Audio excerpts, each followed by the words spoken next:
Today we're going to talk about one of the most important considerations when determining if a Roth conversion is for you. And that consideration is, what is the tax rate of your beneficiary?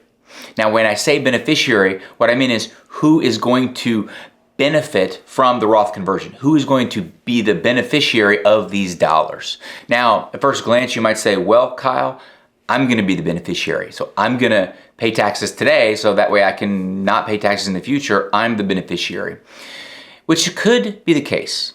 But what I found is that if you are a prudent saver and you have a sound investment plan and you're in the position now to be talking about prepaying taxes, Roth conversions, there is a pretty reasonable likelihood that you will not be using these dollars, that you will be using your other resources and you'll be passing these dollars along to another beneficiary, which is great news. But the point here is that we should consider that there are other beneficiaries involved and they have tax rates that we should look at. And so let's stick with you for a second and say, okay, if you're looking at yourself as the beneficiary, how should I think about a Roth conversion? The idea here between a Roth conversion or behind a Roth conversion is, I'm hoping that I can lock in a higher tax bracket today and pay those taxes, so that way I'm not paying a higher tax bracket in the future. Okay? Makes sense. And what I would say, talk to your financial advisor, talk to your CPA, run some numbers here and determine what is most likely. Let's talk about these two other potential beneficiaries.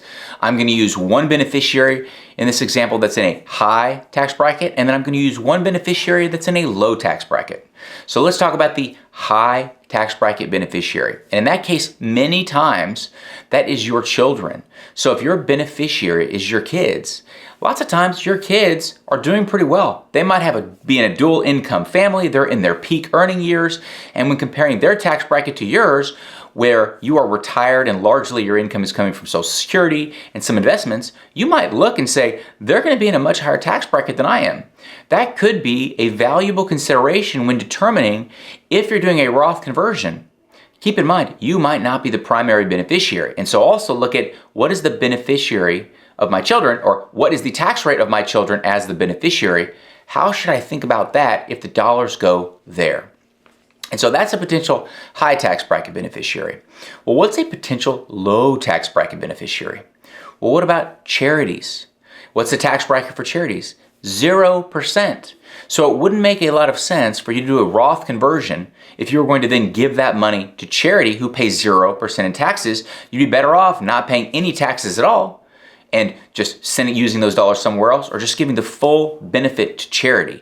And so on one end, on the low side, you've got charity paying 0%, and then on the other beneficiary side, you've got your potential high income earning children. And so when you think about beneficiaries, there's really three primary beneficiaries. One is you, which is comparing your taxes now or versus your taxes when you want to pull out these funds.